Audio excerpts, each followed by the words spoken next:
Chapter 32. Together Yet Apart. Father at Home.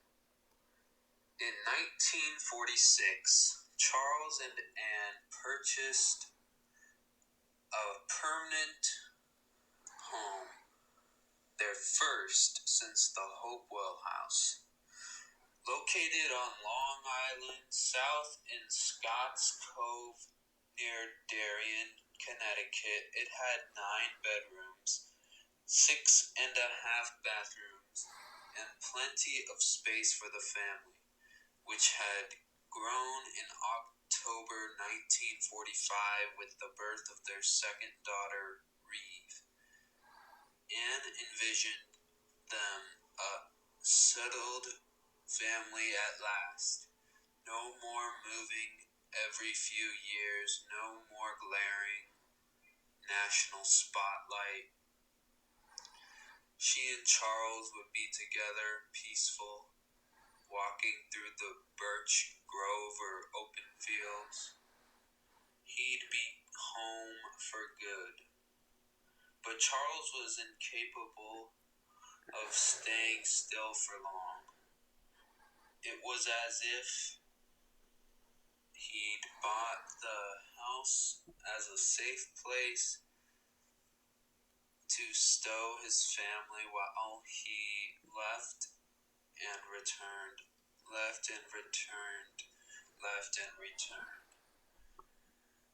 Sometimes he didn't even come home for Christmas. He packed his post-war schedule. He took a consultant job with Pan American World Airways and remained on constant call for various reasons. For various surveys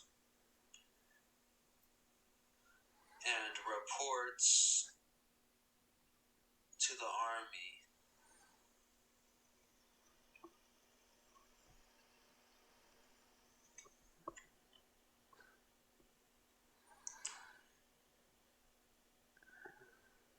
He became a special advisor to the Chief of Staff of the United States Army Air Forces, renamed from the earlier Army Air Corps, and now it's on its own separate branch of the military. He visited and reported on air bases in Alaska, Japan, Europe, and the Philippines. He flew the newest American jet fighters and accompanied bomber missions on polar flights. And he continued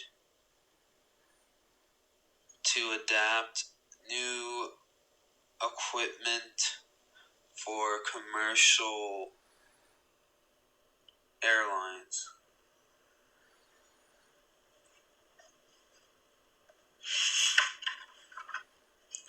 His family never knew when or where he was going.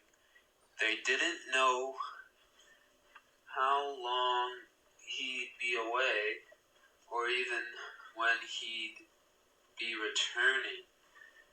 For the first hours after Father's leaving, they never called him Dad. There was a deflated feeling in the house, as if the air had been let out of all its tires, recalled Reeve. Soon, though, there came a sense of release and exhalation of long-held family breath. The house relaxed and grew noisy again. Nancy would play her records loudly. Scott and Land ran in tracking mud and sneaking snakes and turtles into the house. John, now a teenager, spent hours out on his dinghy,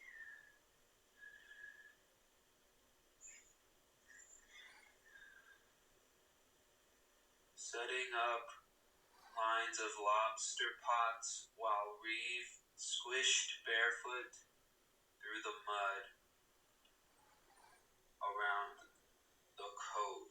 At dinner time, the children talked over each other, making jokes, sharing their day, teasing, laughing, and sat listening for the most part.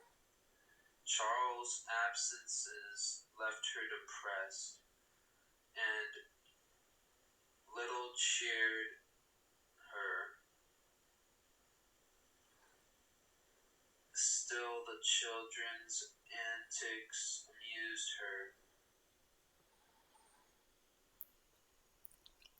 She was not a stern disciplinarian. Certainly, the children followed a routine.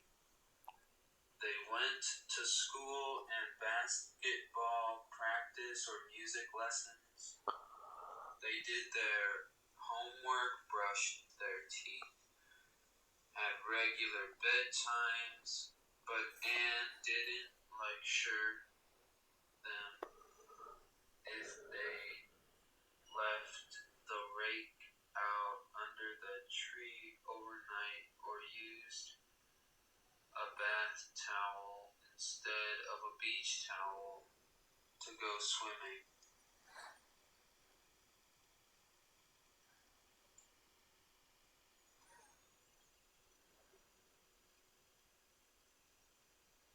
Then Charles would walk through the front door and everything snapped to military alertness.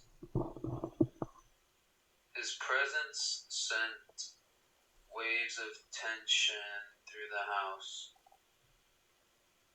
The boys would nervously shake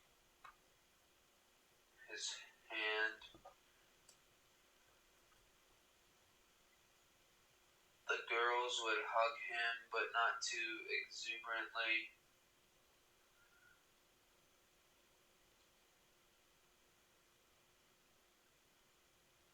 If they showed too much affection, giggling, hopping, flinging their arms around his neck, he would stop them with a stern, now, watch out for my hat. He'd look around to make sure his house was shipshape. He made sure his children were too. That was why he made a checklist for each of them. Not long after his arrival, he would call them one by one into his study. Sometimes he simply wanted to chastise them for eating cookies or reading comic books, neither of which he allowed in the house. Other times he felt they needed a lecture. His favorite topics were freedom and responsibility, instinct and intellect, and of course, downfall of civilization. When they were older, he held forth about the importance of choosing a genetically appropriate mate. He forbade gum chewing, preached including fiber in their diets, and frequently said, don't do this, and don't do that. He could be warm and playful. When he took his children for family hikes, the hidden elves never forgot to leave candles along the trail. He taught his children to climb trees, shoot, hike, and sail. When they were old enough,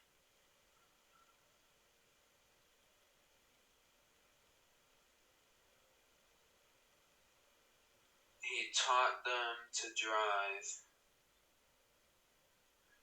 And on Saturdays, if he was home, he took them flying. In a single-engine, two-seat plane Charles rented, he no longer owned his own. He taught them to take off and land, dip and bank. But only John shared his enthusiasm. The others found flying loud, stomach churning, and monotonous.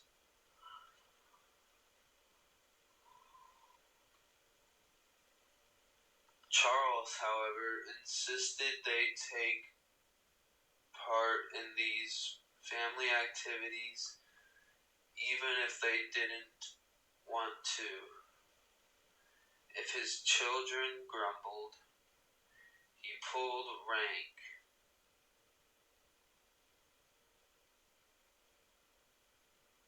This is not a democracy, he liked to say. It's a non-benevolent dictatorship.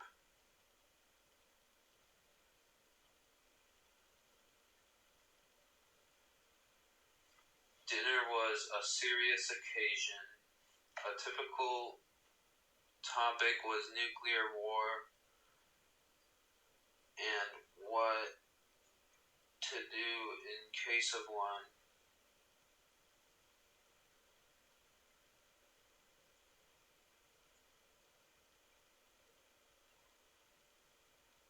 Don't go to New York City, he warned.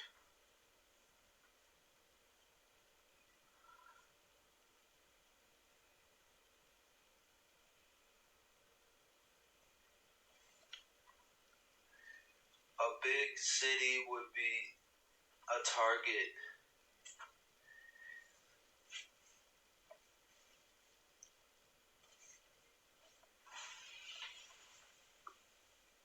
And don't drink the water because the Soviets were sure to poison it.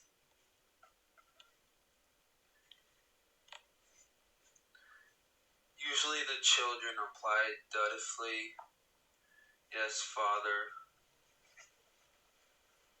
One day, while the rest of the family was having lunch, Reeve and Nancy pulled open the heavy front door to find a thin young man standing on the threshold. Reeve didn't hear what he said, but Nancy did.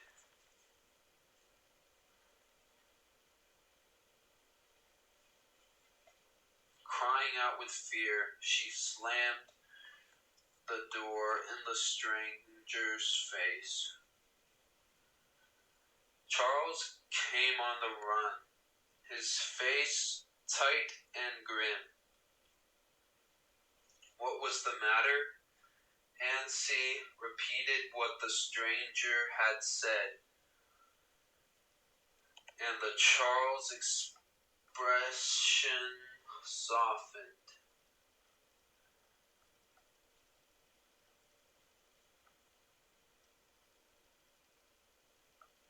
Telling his daughters to stay put, he opened the door and stepped outside. To Reeves' amazement, he put his hand on the stranger's shoulder and, speaking gently, walked with him down the path. On Charles' face, Reeve recalled, was the same look of open, loose-featured patience with which he approached nervous dogs or very small children. He didn't have the cold eyes and stern expression of the family disciplinarian. Instead, he looked the way I saw him look again once, years later, gazing quietly down upon a stray bird that had just flown at full speed into our kitchen window pane and lay stunned and twitching in my father's hand.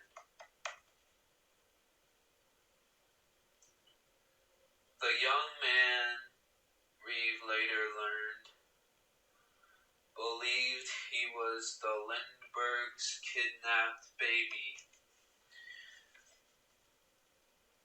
Though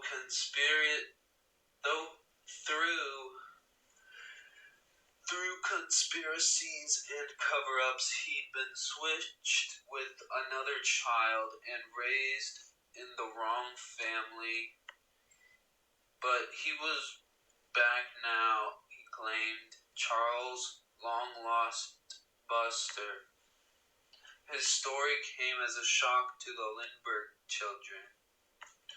Not once had they heard their parents discuss the kidnapping. And while aunts sometimes talked about their first lost child, Charles never did. Of course, the stranger's story wasn't true. In fact, over the years, more than a dozen such pretenders, and as Antsy came to call them, would make similar claims. Their stories must have caused Charles immeasurable pain. And yet he met their delusions with compassion, speaking with them logically, reasonably, at length. He did so, believed Reeve, for his firstborn, his namesake. His little boy had not been forgotten. He was tenderly tucked away in his father's memories. Inevitably, after being home for 3 or 4 days, Charles would pull out the calfskin briefcase he used as luggage. Then he'd drop a comb, razor, and toothbrush into one of his socks, knot it, and put it in the pocket of his gray pinstripe suit. Into the briefcase went the other sock, a clean shirt and underwear. He always traveled light. Another round of handshakes, another round of hugs. Then he walked out the door again and left us children in peace, recalled Reeve. And it would begin again, the waiting. Where was Father going? How long would he be gone?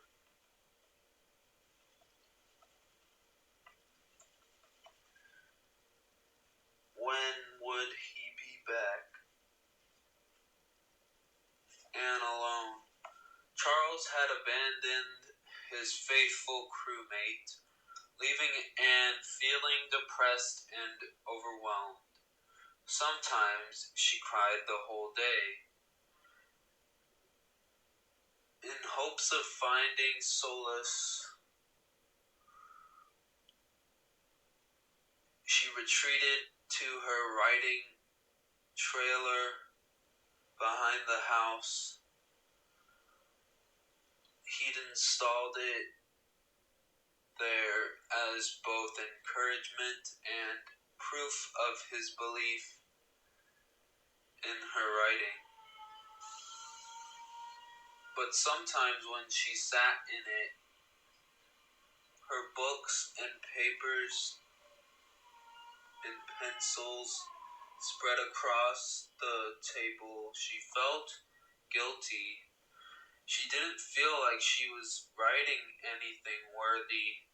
Since the move to Connecticut, she'd given up on 2 novels and stopped creating poetry. It wasn't just because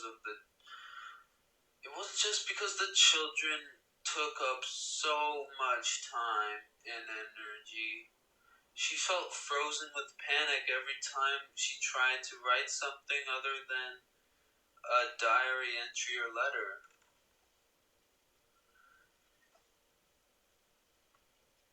She couldn't tell Charles this, though. She knew he'd just scold her for giving in to self-pity and not buckling down. Will I ever feel creative again? With hands full?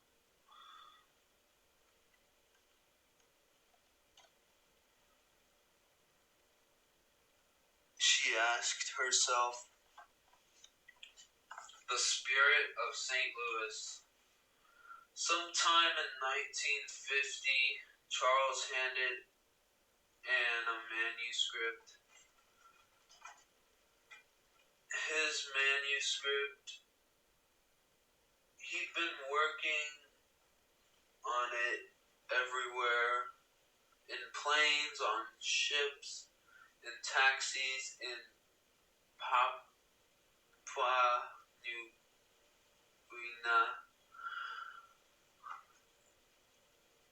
in the Florida Keys, in Munich, and Darien. For 14 years, it had been in the making.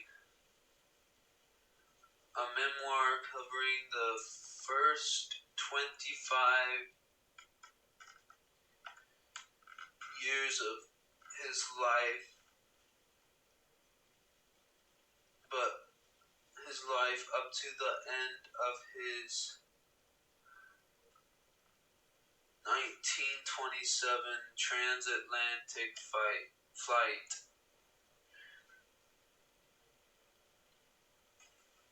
It was ground he'd covered before but he'd never been proud of that book.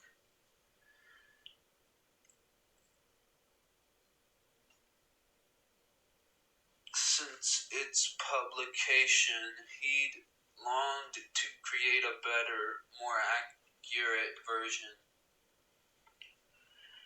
And so he'd written and rewritten his story, 6 drafts, without sharing a word of it with anyone. until now. He looked forward to Anne's comments and suggestions. Anger shot through her all this time as she'd been coping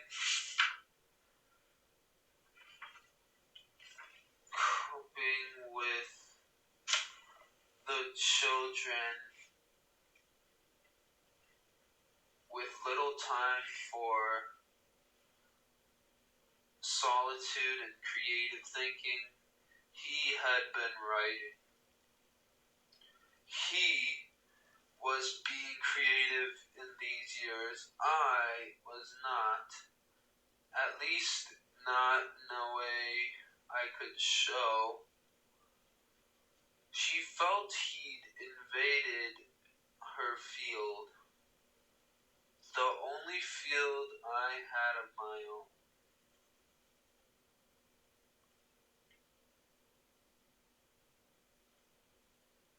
And after reading the manuscript, she recognized with a flash of jealousy that his book was brilliant. Could he have written it without her? She believed not. I know that he would not have told it, could not have told it that way if he had not married me.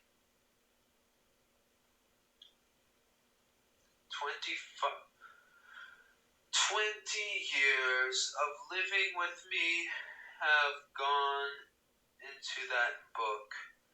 Before the man who said to me when we were engaged, "You like to write books?" Astonished and curiously condescending. I like to live them. Before that man absorbed my values about the written word.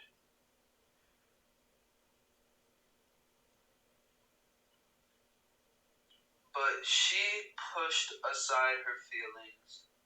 Keep your style. Stay in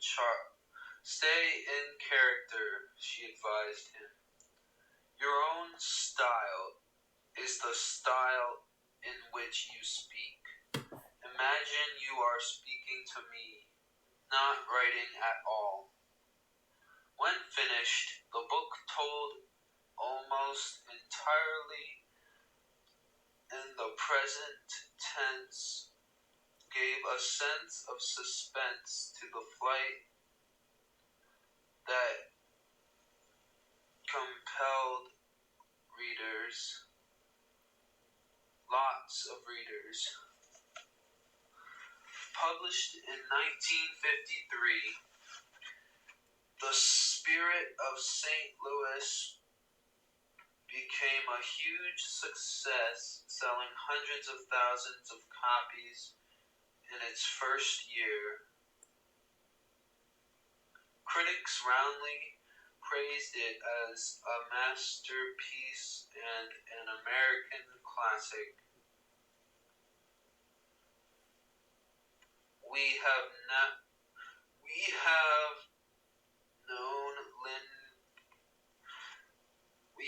known Lindbergh, the aviator, Lindbergh, the scientist, and Lindbergh, the man of action, but we had not known Lindbergh, the artful rememberer of things past, raved the New Yorker. To both Charles and Anne's amazement, the following spring, the book won the Pulitzer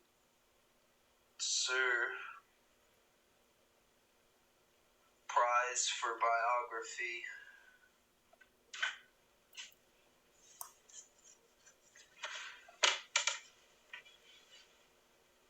Boom days are here again, wrote Anne with a touch of sarcasm. The great man, the great epic, the great author, etc., etc. I'm living in the aura of 1929 again, only I am different. Gift from the Sea. By 1954, Anne was writing again. Slowly she'd come to grips with the marriage Charles had dictated, the not knowing, not talking, not sharing, and was rebuilding herself.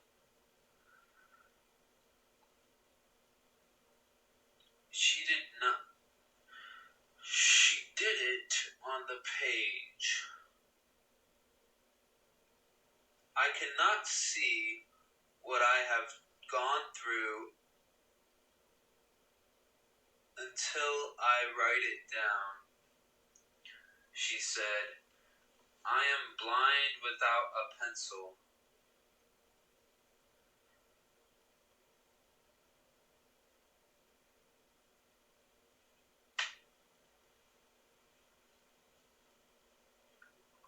Examining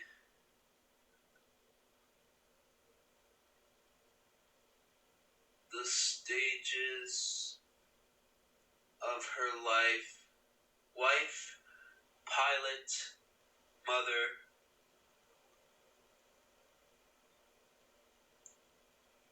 victim of tragedy. She compared them with the different types of seashells she found on Captiva Island, Florida.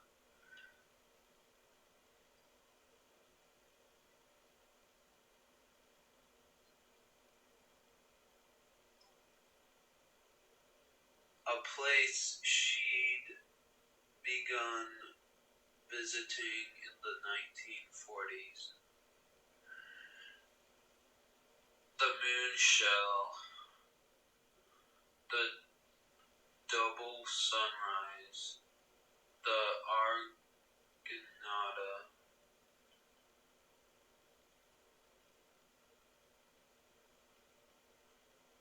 It felt like the most courageous thing she'd ever done.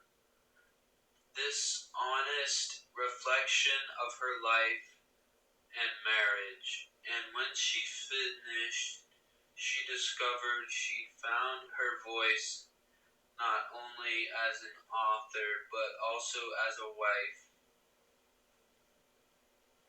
After almost 26 years of marriage, she could separate herself from Charles.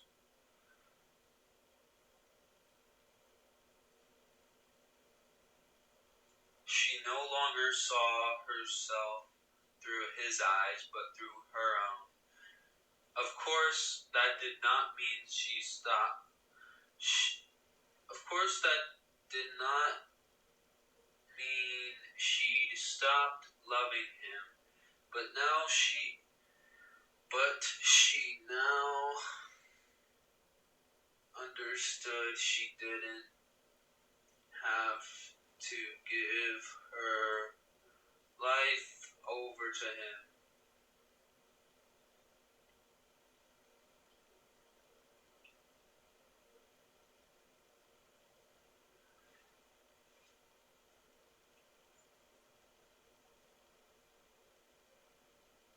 gift from the sea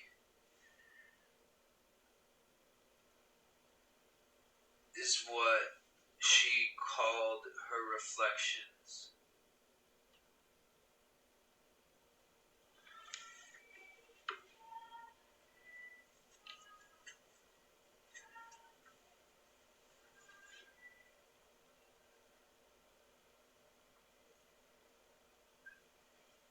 The book, published in 1955, touched a deep chord in women. Anne wrote honestly about the changing conditions of marriage and the growing pains of middle age. She sympathized with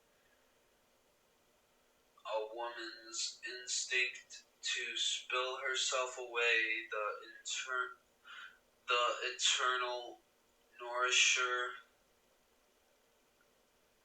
of children, of men, of society, and she advised solitude as a way for women to rediscover their inner spring. She encouraged them to find something of one's own.